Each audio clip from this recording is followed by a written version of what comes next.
क्या आपने कभी सोचा है, कुछ लोग ज्यादा पढ़े लिखे नहीं होते, फिर भी हजारों लोग उनसे प्रभावित हो जाते हैं, और कुछ लोग बहुत पढ़े लिखे होते हैं लेकिन उनका कोई प्रभाव नहीं पड़ता। ऐसा क्यों? इसका जवाब हमें मिलता है एक बहुत गहरे शब्द में, व्यक्तित्व, यानी इंसान की पर्सनैलिटी। आज की इस वीडियो में हम एक बहुत गहरी किताब के विचारों के आधार पर समझेंगे कि व्यक्तित्व विकास क्या होता है और क्यों ये इंसान की सबसे बड़ी ताकत है। किताब में एक बहुत दिलचस्प उदाहरण दिया गया है। मान लीजिए आपके पास दो व्यक्ति आते हैं।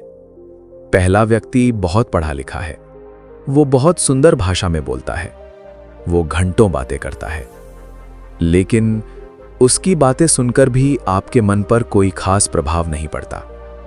फिर दूसरा व्यक्ति आता है, वो बहुत कम बोलता है, शायद उसके शब्द भी उतने अच्छे नहीं होते, लेकिन उसके कुछ शब्द, उसकी सोच, उसकी सच्चाई आपके दिल को छू जाती है। आप सोचते हैं इस इंसान में कुछ अलग है। यही अलग चीज है, व्यक्तिमत्व की शक्ति। किताब हमें बताती है कि व्यक्तिमत्व केवल बाहरी रूप नहीं है, ये केवल कपड़े, भाषा या पढ़ाई नहीं है। व्यक्तिमत्व का असली मतलब है एक ऐसा इंसान जिसका दिल विशाल हो, बुद्धि शांत हो और कर्म श्रेष्ठ हो। जब इंसान के अंदर दिल, दिमाग और कर्म तीनों का संतुलन बन जाता है, तभी उसका सच्चा व्यक्तित्व विकसित होता है। इस दुनिया में हर व्यक्ति दूसरे लोगों पर प्रभाव डालने की कोशिश करता है, लेकिन किताब कहती है मनुष्य के प्रभाव का केवल 1/3 हिस्सा शब्दों से आता है, बाकी 2/3 हिस्सा उसके व्यक्तित्व से आता है। इसका मतलब क्या है? इसका मतलब है लोग आपकी बातें कम और आपका स्वभाव, व्यवहार और चरित्र ज्यादा देखते हैं। किताब में एक बहुत सरल उदाहरण दिया गया है। हर घर में एक परिवार का मुखिया होता है, लेकिन आपने देखा होगा कुछ लोग अपने परिवार को बहुत अच्छी तरह संभालते हैं और कुछ लोग अपना ही घर संभाल नहीं पाते। ऐसा क्यों? दोनों के पास समान अवसर होते हैं, लेकिन फर्क होता है व्यक्तित्व का। जिसका व्यक्तित्व मजबूत होता है वो जिम्मेदारी से भागता नहीं, वो दूसरों को दोष नहीं देता, वो खुद से पूछता है मुझसे कहां गलती हुई। हम में से अधिकांश लोग अपनी असफलता का दोष दूसरों को देते हैं। हम कहते हैं मेरे साथ ऐसा इसलिए हुआ क्योंकि किसी ने मेरा साथ नहीं दिया।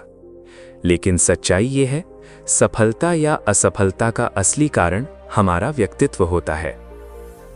अगर हम इतिहास के महान लोगों को देखें तो हमें एक बात साफ दिखाई देती है, उनकी महानता का कारण केवल उनकी किताबें नहीं थीं, बल्कि उनका व्यक्तित्व था। उनके अंदर एक ऐसी शक्ति थी जो लोगों को प्रेरित करती थी। उनकी उपस्थिति ही लोगों को बदल देती थी।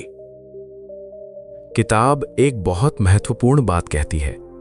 आजकल शिक्षा का उद्देश्य केवल जानकारी देना रह गया है, लेकिन असली शिक्षा का उद्देश्य होना चाहिए मनुष्य का व्यक्तित्व निर्माण।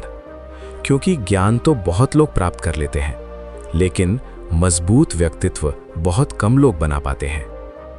किताब में एक बहुत सुंदर उदाहरण दिया गया है। कुछ चीजें केवल रासायनिक प्रतिक्रिया जैसी होती हैं।